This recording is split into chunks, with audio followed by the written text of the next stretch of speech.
안녕하세요. 커피앤톡입니다. 오늘도 와주셔서 감사드리고요. 바로 사연 읽어보겠습니다. 종종 그런 여자들을 보게 돼요. 내가 열심히 해서 성공하기보다는 남자의 등에 업혀 성공하려는 여자들이요. TV 드라마에도 그런 여자들이 흔하게 나오고 현실에서도 쉽게 마주할 수 있죠. 아닌 사람이 보기에는 한심하고 답 없어 보이는 그런 여자들. 저 역시 그렇게 바라본 사람 중에 하나였는데요. 어쩌다 보니 제가 그런 여자가 되어버렸어요. 지금 생각해보면 피식하고 웃음만 나오네요. 남편을 처음 만난 건 오빠가 주선한 소개팅 자리에서였어요. 적당한 대학을 나와 중견그룹 취업에 성공했지만 20대 중반이 되도록 모태솔로였던 제가 걱정되어 친오빠가 직접 연애 코치가 되기로 작정한 거였죠. 오빠하고 연애 이야기를 하는 것도 쑥스러울 정도로 내성적이었던 저는 그런 자리가 너무 부담스러웠어요. 진짜 괜찮은 놈이라니까. 내가 보장할게. 무조건 만나봐. 오빠 믿지? 저희 오빠는 대학병원에서 10년 넘게 물리치료사로 일하고 있었는데 병원에서 일하면서 처음으로 저에게 소개해주고 싶은 좋은 남자를 만났다며 흥분했어요. 싫다고 12번쯤 튕겼지만 오빠는 막무가내였고 결국은 거짓말까지 하면서 남편과 저를 만나게 했어요.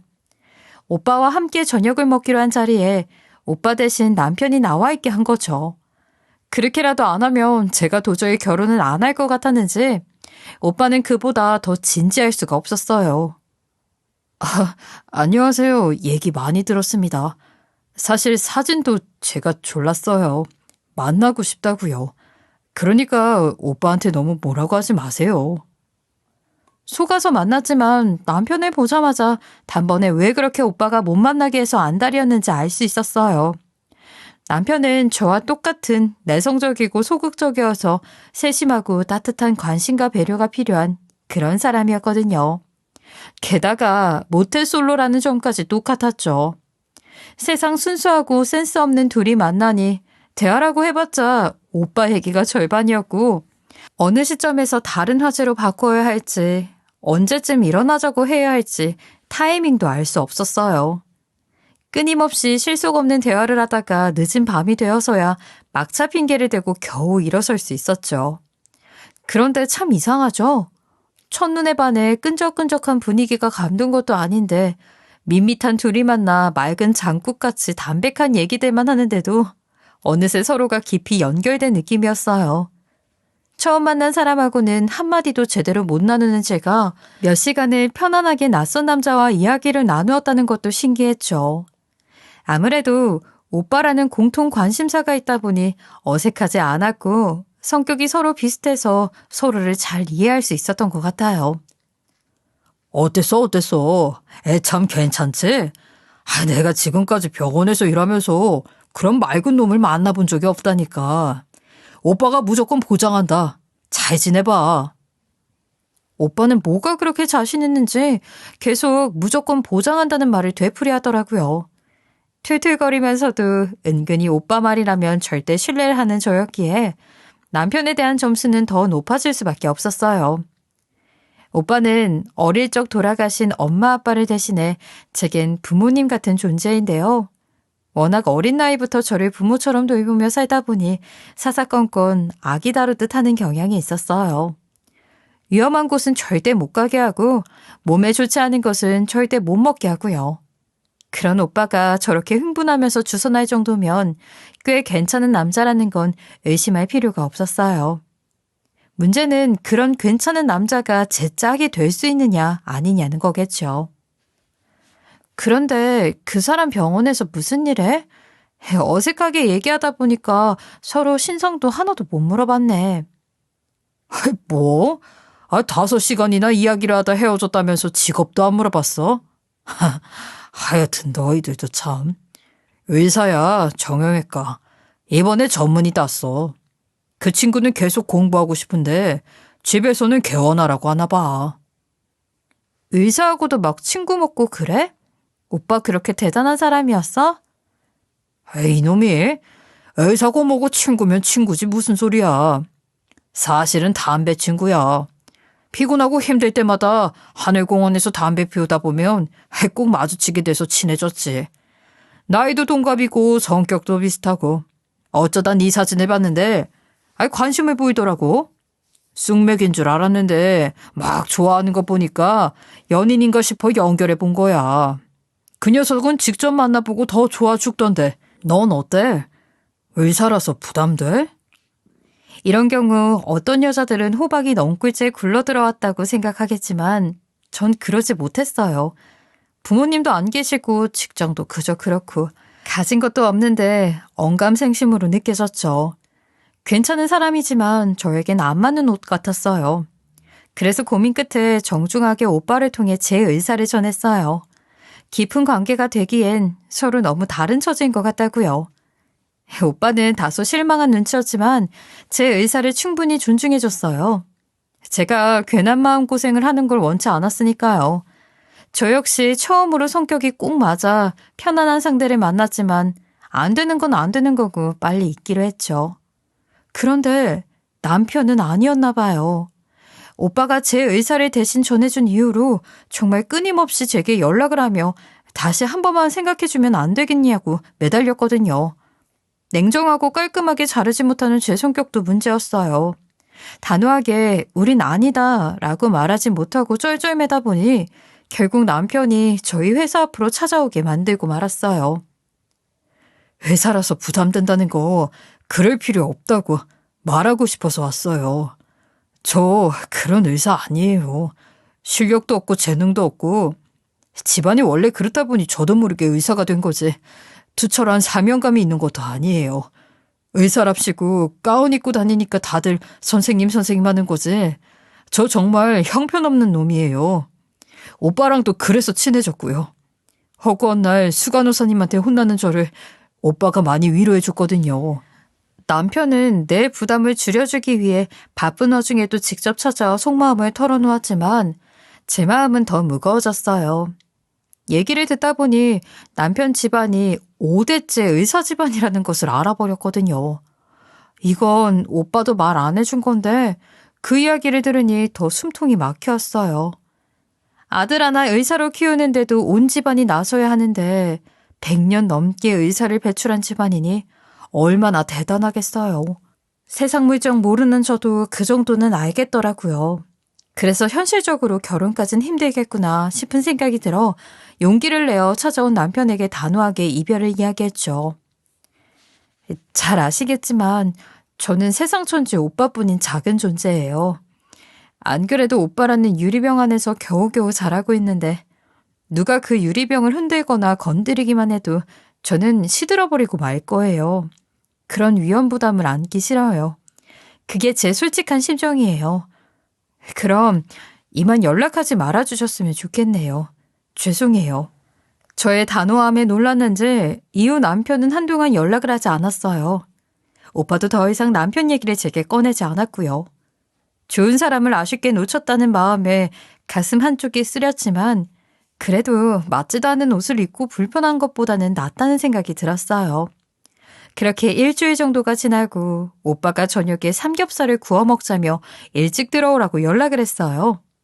남편과 그렇게 이별하고 그동안 축 처져 지냈는데 모처럼 오빠랑 한잔 해야겠다는 생각으로 저는 맥주를 사서 일찍 집으로 갔죠. 그랬더니 집에는 뜻밖의 손님이 와 있었어요. 바로 남편이었어요. 해맑은 표정으로 저를 맞이하는 남편을 보니 저도 모르게 반가워서 미소를 지을 뻔했어요. 얘 오늘 집 나왔단다. 당분간 여기서 지낼 거니까 불편하면 네가 나가든지 알아서 해. 아이고 고기 다 탄다. 얼른 와. 도대체 무슨 상황인지 알 수 없어 제가 멍하니 서 있자 남편이 다가와 절 식탁에 앉혔어요. 영문도 모르겠고 세상 어색한 순간이었는데 오빠가 시원하게 상황을 설명해 주었죠. 솔직히 닦아놓고 상황을 말할게. 어렵게 생각할 필요 없이 우리 팩트에 집중하자. 얘네 집에서 직원 개원해줄 신부감 찾아 결혼하라고 하는 중이래. 얘네 집 5대째 의사 집안인 거 알고 있지? 다들 그렇게 장가 가셨나 봐. 그런데 얘는 너랑 결혼하고 싶고 우리는 개원해줄 능력이 안 되고 그래서 깔끔하게 집 나와 우리랑 살면서 병원 계속 다니기로 했어. 진짜 심플한 상황이야, 지금. 이해했지? 남편과 오빠는 이미 마음이 통했는지 좋다고 계속 웃고 있는데 저는 너무 당황스러워서 그 자리가 너무 불편했어요. 30이 넘는 어른들이 너무 철없이 보이기도 했고 그걸 그 집안에서 인정했는지 궁금하기도 했죠. 아니, 여기서 같이 산다고요? 집에서는 알고 계신 거예요? 너무 무모한 거 아니에요? 제가 결혼하고 싶은 여자가 있다고, 그리고 병원에 남고 싶다고 엄마한테 그랬더니 그러라고 하셨어요. 물론 흔쾌히는 아니었지만 일단 막지는 않으시더라고요. 대신 결혼은 저더러 알아서 하라고. 돈도 없고 막막한데 오빠가 그럼 일단 같이 살자고 해서 짐 싸갖고 나온 거예요. 이렇게 쉽게 일이 풀릴 줄이야? 진작 집에 말씀드릴 걸 괜히 일주일이나 고민했어요. 남편과 오빠는 마치 자신들이 대단한 문제를 해결이라도 한 것처럼 기쁜 마음으로 축제를 열고 있었어요. 정말 철이 없었죠. 아무것도 모르는 저도 지금이 그 어느 때보다 큰 문제라는 걸 알 수 있었는데 말이에요. 저는 불안함과 답답함이 밀려와 밥도 제대로 못 먹겠는데 남편은 난생 처음 맞이한 환경의 변화와 저랑 한 집에 산다는 생각만으로도 좋아서 어쩔 줄을 몰라 했어요. 아니나 다를까 흔쾌히는 아니었지만 일단 막지는 않으셨다던 그 시어머니가 바로 다음 날 제게 연락을 해오셨어요. 퇴근 후 보자고요. 생각보다 빠른 연락에 놀라서 하루 종일 일이 손에 잡히지 않았어요. 어떻게 대응해야 할지 대책도 안 서고 그저 긴장만 됐죠. 오빠나 남편에게 말하면 저처럼 둘 다 일에 집중 못할 것 같아서 혼자 끙끙 앓다 어머니를 만나러 나갔어요. 약속 장소인 카페에 들어서자 한눈에 시어머니를 찾을 수 있었어요. 대놓고 명품 브랜드 로고가 확 드러나는 옷을 입고 치렁치렁 금은 보화를 달고 있는 화려한 중년 부인. 그 카페 안에는 드라마에서나 보던 귀부인이 딱 한 명 있었거든요. 너구나. 저를 보자마자 시어머니는 못마땅한 표정을 지으셨어요. 안 그래도 잔뜩 졸아있는 저를 일단 누르고 시작하자는 전략이 분명했죠. 어느 정도 각오를 했기에 흔들리지 않으려고 이를 꽉 물면서 인사를 드리고 자리에 앉는데 자리에 다 앉기도 전에 시어머니는 벌써 준비해온 말씀을 시작하시더라고요. 2년, 딱 2년이야? 네? 네가 무슨 재주로 우리 아들을 깨어서 맨입에 날린 가져갔는지는 내가 묻지 않겠다. 그런 상스러운 세계 난 궁금하지도 않아. 그런데 그건 알려야 하겠기에 여기까지 온 거야. 내 아들 맨입으로 영원히 가질 수는 없을 거다. 딱 2년이야. 요즘 세상에 동거가 무슨 흠이겠니? 딱 2년만 살다가 그때 다시 얘기하자는 거야, 내 말은. 그놈한테도 얘기했다. 알아들었는지 어쨌는지 좋다고 나가던데 살다 보면 2년도 길다 싶을 테지. 세상이 어디 그렇게 너희들 마음처럼 곱고 순해 터지기만 할 것 같니? 그제야 알 수 있었어요. 그 대단한 의사 집안에서 아들이 집을 나와 여자와 산다고 해도 허락을 해준 이유를요. 남편은 정말 결혼까지 생각한 모양이던데 시어머니는 아들이 고집하는 거 막았다가 엇나갈까봐 급한 대로 입에 사탕을 물려준 거였어요. 동거하다가 결국 돌아올 거라고 믿고 계신 거였죠. 너 걔가 나한테 어떤 아들인 줄 아니? 23세 시집와 30년이 넘도록 나는 걔 하나 의사 만드는데 인생을 바쳤다. 의사 집안 대를 잇는 게 내가 결혼할 때 주어진 사명이었고 거기에 내 젊음과 열정을 다 쏟아부었어. 넌 그럴 자신 있니? 남편 개헌시키는 건 틀렸다 쳐도 네 머리로 똑똑한 아들 낳아 6대 의사 가문 타이틀 지켜나갈 수 있냐고. 그게 아무나 할 수 있는 거면 내가 여기까지 나와 너한테 으스대진 않았을 거다. 2년도 안 돼 너도 알게 될 거야. 요즘 애들 말로 다른 수저를 물고 태어난다는 게 무슨 의미인지. 왜 다들 그 잘난 수저를 못 바꾸고 평생 물고 사는지.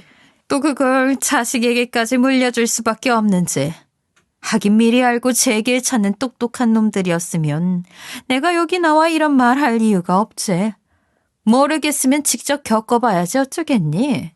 나중에 복잡해지지 않게 서류 더럽히지 말고 2년만 겪어봐라. 2년 뒤에도 똑같이 나오는지 두고 보자. 그럼 그 뒤에 다시 얘기하자꾸나. 한마디도 못하고 고압적인 시어머니의 말씀만 듣고 있는데 제 얘기는 들어보지도 않고 그 자리를 떠나버리시더라고요. 처음에는 결혼 생각 없다, 내가 꼬신 거 아니다, 뭐 이런 말씀을 드릴 생각이었지만 막상 그렇게 할 말만 하고 떠나버리시니 어이가 없었어요. 그래서 한참을 혼자 앉아 입도 안 대고 싸늘하게 식어버린 시어머니의 커피를 바라보면서 생각을 정리했어요. 이 철부진 남편을 어떻게 할까? 내가 이 상황을 감당할 수 있을까 고민하다 보니 당장 남편을 만나야겠다는 생각이 들었어요. 제 부름을 받고 허겁지겁 로비로 달려나오는 남편의 해맑은 얼굴을 보자 어쩐지 안쓰럽고 애달픈 마음이 밀려오더라고요. 이게 사랑인가? 그새 내가 그에게 마음이 열리고만 건가 싶어 혼란스러웠죠. 그쪽 어머니 뵙고 왔어요.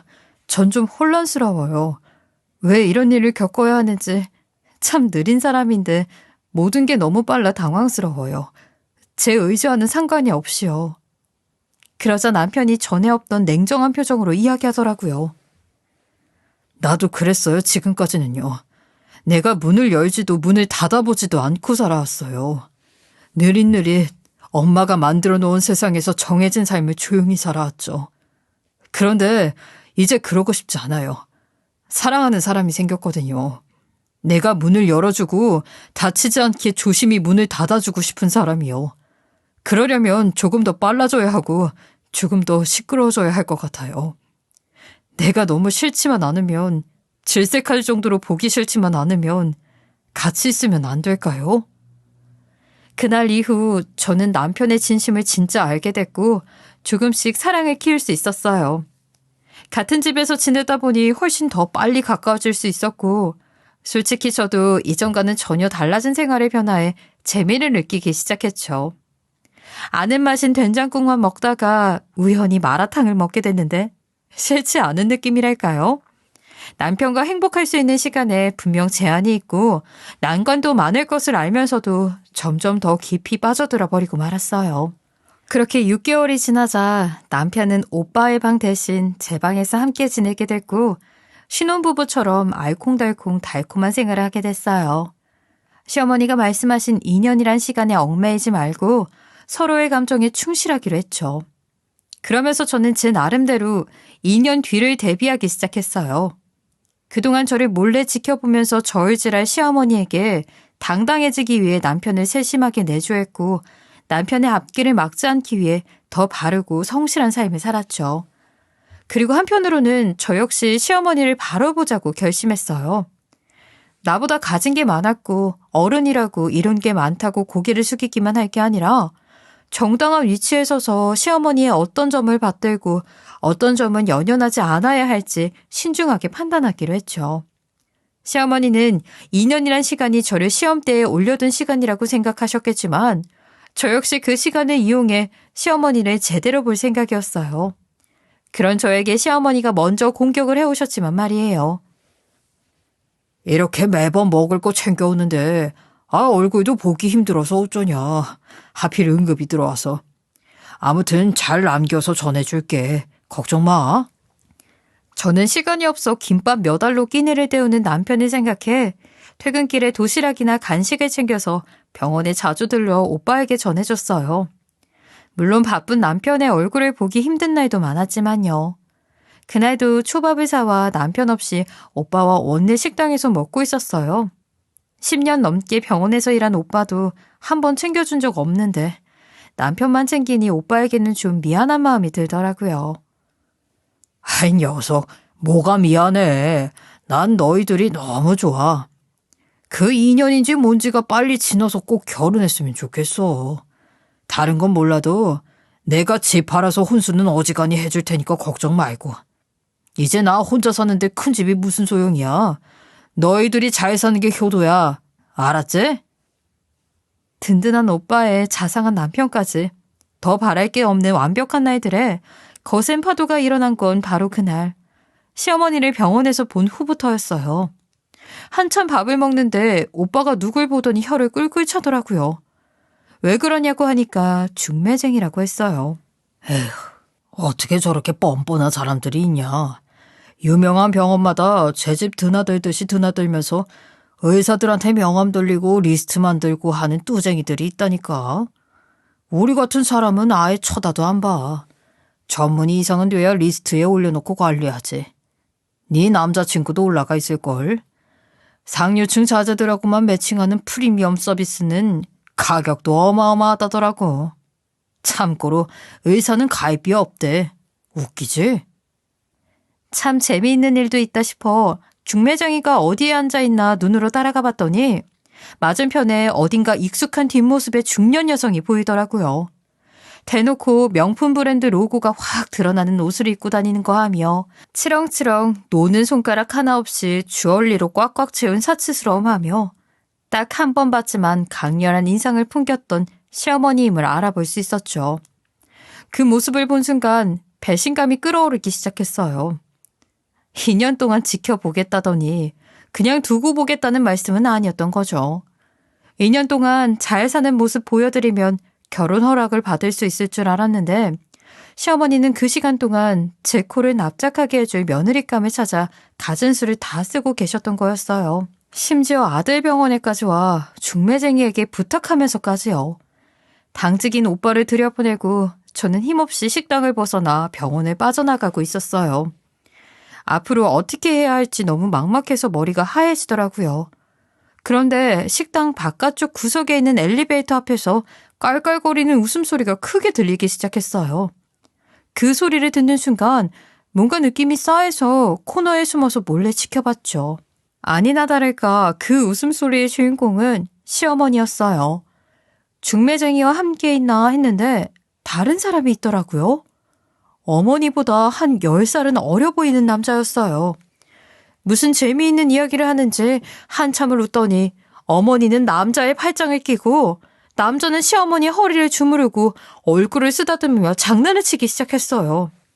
아무도 없다고 생각했겠죠. 곧 엘리베이터가 도착하고 두 사람이 타자 저는 곧바로 따라가 몇 층으로 갔는지 확인했어요. 1층 로비로 가더군요. 그래서 저도 1층으로 따라 내려갔죠. 그리고 로비에 도착해 어머니를 찾아 헤맸는데 정문 밖에서 혼자 서 있는 어머니를 봤어요. 잠깐 만나고 헤어졌나 보다 싶어 아는 척을 해야 하나 어쩌나 고민하고 있는데 곧 남자의 차가 도착했고 어머니가 조수석에 타셨어요. 그 모습을 보고 저도 모르게 정문으로 달려가 들어오는 택시를 잡았죠. 그리고 그 차 뒤를 쫓았어요. 그리고 저는 시어머니가 탄 차의 번호와 그 차가 멈춘 곳, 두 사람이 내려서 차키를 넘겨주는 모습, 그리고 함께 안으로 들어가는 모습을 모두 핸드폰으로 촬영했어요. 기사님께 남편이 바람나서 증거를 모아야 한다고 했더니 아주 적극적으로 추적을 도와주시더라고요. 그곳은 바로 강남의 유명 호텔이었어요. 두 사람이 들어가는 걸 보자 기사님이 빨리 내려서 방으로 올라가는 것까지 찍으라고 코치해 주셔서 서둘러 요금을 지급하고 내렸어요. 호텔에 들어가 보니 체크인을 한 두 사람은 엘리베이터 앞에서 가벼운 스킨십까지 나눴고 17층으로 함께 올라가더라고요. 그걸 다 찍고 옆에 엘리베이터를 타고 17층으로 따라붙어 룸으로 막 들어가는 두 사람의 모습을 사진으로 담을 수 있었어요. 그렇게 마지막 사진까지 찍은 후에야 저는 복도에 주저앉고 말았죠. 겨우겨우 집에 돌아와 혼자 이 고민 저 고민하는데 자정이 넘어서야 남편이 퇴근해서 돌아왔어요. 그때까지 안 자는 저를 보고 걱정을 하면서 놀라운 소식을 전하더라고요. 엄마랑 아까 통화했는데 가족 모임 있다고 주말에 둘이 집에 오라고 하더라. 가깝게 지낸 사촌 누나가 결혼하는데 우리 집에서 파티해준다고. 기간 2년이라더니 엄마가 벌써 마음 정한 것 같지? 아까 중매쟁이와 만나는 모습을 봤는데 이건 또 무슨 소리인지 제 머릿속은 더욱 복잡해졌어요. 남편에겐 내색하지 않으면서 이 생각 저 생각을 하게 됐죠. 이제 1년밖에 안 됐는데 그런 자리에 부르다니 이상했어요. 2년 동안은 남편의 형제며 친구, 시아버지조차 만나지 말라고 하신 분이었거든요. 혹시 누구 한 명이라도 친해지면 나중에 내치기 골치 아파서 그러시는 것 같았는데 갑자기 친척들까지 온 식구가 모인 자리에 저를 초대하다니 이상해도 너무 이상했죠. 이후 골똘히 시어머니의 계획을 생각하고 또 생각해봤어요. 답을 얻을 순 없었지만 미리 준비는 필요하다고 생각했어요. 그런 자리에서 우스운꼴 당하고 돌아오긴 싫었으니까요. 그래서 저는 국리 끝에 중매쟁이와 정면 승부를 해보기로 결심했어요. 뭐라도 하나 건질까 싶어서였죠. 그래서 오빠에게 부탁해 남편에겐 비밀로 하고 중매쟁이 번호를 알아봐 달라고 했어요. 혹시 그 여자한테 전화 오면 당황할까봐 미리 차단해 두려고. 사람 일은 모르는 건데 서로 오해할 일 없게 하면 좋잖아. 오빠, 나 이제 시험 기간 1년 남았어. 조심할 수 있는 건 다 해야지. 말도 안 되는 핑계를 댔지만 의외로 오빠는 수긍을 하며 하루 만에 번호를 알아봐 줬어요. 병원 의사 중에 그 중매쟁이를 모르는 사람이 없다더니 정말 그랬나 보더라고요. 그리고 치밀하게 준비를 마치고 중매쟁이에게 전화를 했어요. 신입 회원 문의를 한다고 하면서 떠볼 생각이었죠. 회장님 막내딸 버금가는 프로필까지 다 준비해놓고 오스카 여우주연상급의 연기를 펼치기 위해 연습도 여러 번 했어요. 혹시나 제 번호가 노출되면 나중에 책 잡힐 일이 생길까봐 남편이 자고 있는 사이 남편의 전화로 대신 걸었죠. 그런데 연기의 혼을 채 펼쳐보기도 전에 오지랖 넓은 중매쟁이는 제가 알고 싶은 정보를 슬슬슬 털어놓더라고요. 안녕하세요, 저는. 어머, 닥터리 안녕하세요. 웬일이에요? 어머, 근데 여자 목소리네? 누구? 우리 성북동 오 여사님 따님이시구나. 닥터리 전화도 쓰고. 아니, 소개해드린 지 며칠이나 됐다고 벌써 이렇게 사이가 좋아진 거예요? 어머나 세상에. 내가 이런 맛에 또 이 일을 하지. 둘이 아주 하늘이 내린 궁합이라니까. 내 말이 맞지? 그래. 주말에 정식으로 인사 간다며. 준비는 잘 돼가요? 그리고 그 매미같이 들러붙은 여자는 신경 쓰지 마. 혼자서 좋아서 그러는 거니까. 닥터리 사모님이 잘 처리하시고 섭섭치 않게 해주신다고 하니까 기다려봐요. 알았지? 제 예상을 완전히 넘어서는 대사 한마디에 저는 수십 대의 펀치를 맞은 기분이었어요. 시어머니는 이미 중매쟁이를 통해 남편의 맞선녀를 소개받았고 두 사람이 정식으로 인사를 간다고 했으니 이미 만났을 확률도 큰 거였죠. 게다가 제가 거길 간다는 걸 중매쟁이까지 다 알고 있는 상황이었어요. 개망신을 줘서 쫓아보낼 모의를 한 건지도 모르죠. 모멸감이 치밀어 올랐지만 조금 더 자세히 알아내야 대응이 가능할 것 같아서 흥분을 가라앉히고 맞선녀인 것처럼 이야기를 이어갔어요. 네, 부담 없이 오라고 하시는데 그게 더 부담스럽네요. 그래서 말인데 닥터리 쫓아다니는 그 여자요.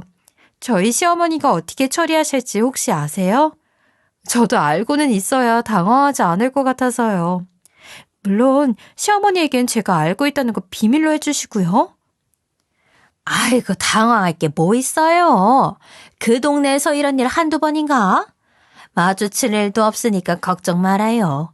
사모님이 집안으로 절대 못 들어오게 밖에서 내치신다고 했으니까. 같은 시간에 오라고 해서 그 아가씨 대신 오 여사님 따님만 데리고 들어가신다니까. 아주 재미있는 장면이 연출되겠죠? 우리 닥터리 손 꼭 붙들고 그때 같이 들어가면 돼요. 뒤처리는 사모님이 다 하실 테니까. 그러면 그렇지. 시어머니는 저에게 자연스럽게 맞선녀의 존재를 알리고 문전박대하면 제 성격에 포기하고 말 거라는 걸 잘 알고 계셨던 거였어요. 정말 모르고 당했다면 저는 분명 울면서 그 자리를 박차고 도망갔을 거예요. 남자친구가 왜 맞선녀를 만났음에도 저에게 말을 안 하는 건지 그게 미스터리였지만 지금 터트리면 이도저도 안 될 것 같아 저는 중매쟁이와의 통화 내역을 지우고 번호를 차단한 후 주말에 모임 때까지 차분히 칼을 갈기 시작했어요. 저대로 강력한 한 방을 준비해야 했으니까요. 그리고 드디어 그날이 오고 중매쟁이의 말대로 시댁 문 앞까지 갔지만 저희는 문전박대를 당하고 말았어요. 성보다 높은 벽으로 둘러싸인 으리으리한 저택 앞에서 저희는 쫓겨난 고양이처럼 벌벌 떨고 있었죠. 아무래도 오늘은 날이 아닌 것 같다. 친척도 너무 많고 너희가 아직 그 정도 사이는 아니지 않니? 다음에 기회를 마련해 보자꾸나. 그 말에 남편은 당황했지만 저는 1도 당황하지 않았죠. 예상대로 1분도 안 지나 고급차가 집 앞에 도착했고 말로만 듣던 오여사 따님이 화려한 차림으로 등장했어요. 그녀가 반갑게 남편에게 아는 척을 하자 남편은 무척 당황해서 제 눈치를 보며 둘러댔어요. 그게 엄마가 딱 한 번만 선보면 식구들한테 너 소개할 수 있게 해준다고 해서. 그래서 정말 다른 뜻은 없었어. 정말이야. 헛웃음밖에 나오지 않았지만 저는 냉정하게 상황을 지켜봐야만 했어요. 어머니가 곧 나와 맞선녀를 반갑게 맞으며 안으로 데려가실 테니까요. 제가 보는 앞에서 어쩌면 남편까지도요. 어머, 어서 와? 왜 이렇게 예쁘게 하고 왔어? 너희는 아직 안 갔니? 얼른 가. 우리 들어가게 자리 좀 비켜주고. 그렇게 두 사람이 들어가 버리고 저와 남편은 아무 말 없이 덩그러니 남아 쭈뼛쭈뼛 서 있었어요. 중매쟁이의 말과 달리 어머니는 남편까진 데리고 들어가지 않으셨죠. 지금 상황에서 저항이 클 거라는 걸 아셨을 테니까요. 오늘은 날이 아닌가 봐. 내가 대신 사과할게. 우리 집에 가서, 아니, 어디 조용한 데 가서 얘기 좀 할까? 아니야. 무슨 일인지 나 다 알아. 잠깐만 있어. 누구 기다리는 중이거든. 저는 그 어느 때보다 냉철하게 행동했고 죄 많은 남편은 제 눈치를 보며 아무것도 묻지 못하고 서 있기만 했어요. 그때 또 다른 차가 한 대 도착하고 누군가 차에서 내려 저에게 손짓을 했죠. 바로 시어머니의 상간남이었습니다. 오셨어요? 저희는 주차장으로 들어가야 할 것 같아요. 서프라이즈 선물인데 대놓고 들어가면 좀 그렇잖아요. 상간남은 피식 웃었고 남편은 영문을 몰라 주차장으로 들어서는 저를 잡아챘어요. 무슨 일이야? 이 사람은 뭐야? 그건 곧 알게 될 거고 자긴 따라와서 주차장 문이나 열어달라고 해줘. 내 말대로 해야 조용한 데서 얘기도 할 수 있는 거야. 자꾸 질문만 하면 평생 이 집에서 살게 할 거야. 우리 집 말고, 알았어? 저의 단호한 태도에 남편은 완전히 얼어버렸고 상간남은 뭐가 재미있는지 계속 피식대기만 했어요. 그리고 제가 시키는 대로 남편은 주차장 벨을 눌러 일하는 분에게 문을 열어달라고 했고 초대받지 않은 우리 셋은 뒷문으로 집 안에 들어설 수 있었죠. 아무도 예상 못한 선물을 주기 위해서요. 아유, 이쁘죠? 우리 닭털이가 이렇게 이어복이 많다우.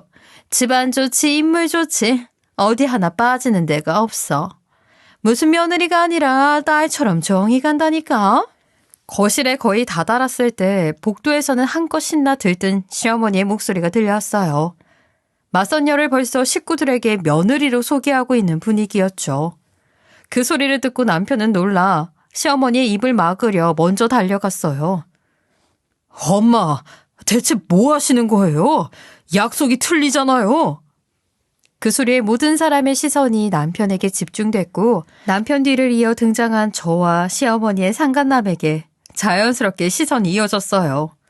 저를 보자 놀라서 커진 시어머니의 눈은 상간남을 보자 금방이라도 터져 나올 듯 요동치고 있었어요. 너무 큰 충격으로 입을 벌린 채로 억억 소리만 내셨죠. 이 완벽한 타이밍에 저와 상간남은 눈으로 사인을 주고받은 뒤 인사를 시작했어요. 안녕하세요. 처음 뵙겠습니다. 제 인사부터 드릴게요. 저는 여기 계신 어머니께서 2년간 결혼 전 유예 기간을 주셔서 현재 닥터리와 동거 중인 예비 며느리 후보입니다. 헷갈리시겠지만 저기 가운데 계신 저분하고는 다른 후보예요. 몰랐는데 후보가 하나 더 있더라고요. 거기까지 얘기하자 맞선녀는 폭발하기 시작했어요. 동거요? 그런 얘기는 없었잖아요. 지금 동거녀가 버젓 있는 남자랑 저를 결혼시키려고 하신 거예요? 그 말을 들은 시아버지도 마찬가지였죠. 아니, 동거라니. 병원 근처에 방 얻어줬다더니 여자랑 같이 살고 있는 거였어? 아니, 이 여편네가 나 몰래 대체 무슨 일을 하고 다니는 거야? 그런데 옆에 계신 분은 누구신지? 아, 이분이요? 이분은 어머니가 잘 아시는 분이요. 특별한 날이라고 해서 제가 특별히 모셔왔어요. 어머니가 간 보다가 적당한 타이밍에 바꾸는 걸 좋아하시는 것 같은데 며느리도 그러더니 아버님 자리까지도 그러신 것 같더라고요. 복잡하게 말고 이렇게 모여서 다 같이 인사하고 지내면 좋잖아요. 이분을 뭐라고 소개해야 하나? 아버님 후보? 뭐라고 할까요, 어머니? 그동안 많은 생각과 준비를 해서 저는 두려움 없이 당당했고 그 자리에 모인 어떤 우아하고 기품 넘치는 사람들보다 우위에 서서 그 순간을 지휘할 수 있었어요. 하얗게 질린 시어머니는 제가 헛소리를 한다고 호소했다가 사진을 보여주니 이건 불법이라고 깜방에 보내야 한다고 했다가 시아버지가 쓰러지시니 잘못했다고 싹싹 빌면서 태세전환을 반복하셨죠. 그러자 잠자코 상황을 지켜보던 어머니의 상간남이 나서서 상황을 깔끔하게 정리해 주었어요. 자기야, 이 노인네 냄새나서 못 살겠다며? 부부가 아니라 자매나 다름없다며? 이왕 이렇게 된 거 우리 같이 살자. 그동안 돈 때문에 겨우 버틴 결혼 생활이었잖아. 오늘 보니까 자기 부부나 아들 부부나 다 파이 같은데. 이참에 다 버리고 나가서 우리끼리 알콩달콩 재미나게 살자. 어? 난 자기 없으면 못 살아. 장난이 반인 상간남의 대사에 저도 모르게 웃음이 터질 뻔했어요. 사실 상간남은 이 콩가루 집안의 사연을 외부에 알리지 않는다는 조건으로 합의금을 챙기고자 제 작전에 합류한 건데 갑자기 로맨스 드라마를 전개하고 있었으니까요. 결국 시아버지가 당장 변호사를 부르라고 고함을 치고 온 집안의 물건을 때려 부수고 난 후에야 가족 모임은 아수라장으로 끝이 나고 말았어요. 볼골 안 볼골 다 본 사람들은 각자의 길로 돌아갔고 저 역시 남편과 함께 그 더러운 집안을 빠져나왔죠. 그때 시어머니의 말이 뒤통수에 꽂혔어요. 네가 나한테 이러고도 우리 아들이랑 결혼을 할 수 있을 것 같으냐? 이 요망한 것. 근본도 없는 걸 아들한테 장난감처럼 쥐어주고 2년을 살게 허락해준 내가 미친 거지. 아이고, 아이고. 마지막까지 존엄의 바닥을 긁어대는 시어머니의 말을 참을 수 없어 저도 한마디 남겼어요. 근데 어떡하죠? 이제 제 시어머니도 바뀔 것 같은데. 저희 결혼식 때 다시 뵙긴 힘들 것 같네요. 안타깝게도. 제 예상대로 그날 이후 시어머니는 돈 한 푼 못 받고 거짓골로 쫓겨나게 됐고 시아버지에게 거액의 합의금을 받은 상간남과도 연락이 끊기게 됐어요. 그리고 얼마 뒤 아버님은 저희 집에 오셔서 저녁 식사를 함께 하시고는 결혼을 허락해 주셨죠. 내가 처리할 일이 많아 너희까지 챙기는데 시간이 좀 걸려서 미안하구나. 듣자 하니 우리 애를 참 살뜰히 내조한다고. 병원에서도 소문이 좋게 난 것 같던데. 아이 뭐하러 좋은 시절을 낭비하겠니? 결혼해서 집에 들어와 살아라. 지금처럼 내조 잘하면서 우리 아들 아껴주면 나는 더 바랄 거 없다. 우리가 첫 만남은 참 요란했지만 그 덕에 빨리 친해질 수가 있었지 않니?